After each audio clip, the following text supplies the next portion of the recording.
যখন তোমাদের প্রিয়জন অনেকটা দূরে থাকে, এইভাবে যদি মেসেজ পাঠাও গান করে, কেমন লাগে? আমি তো তোমার চিরদিনের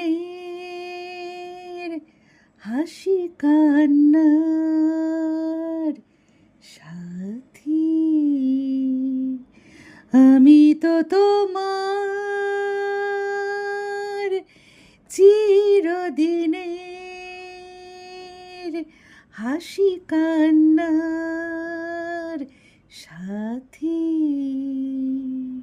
সেদিন থেকে যেদিন তুমি, সেদিন থেকে যেদিন তুমি মন দিলে আর মন নিলে, আমি তো তোমার চিরদিনের হাসি কান্নার সাথী।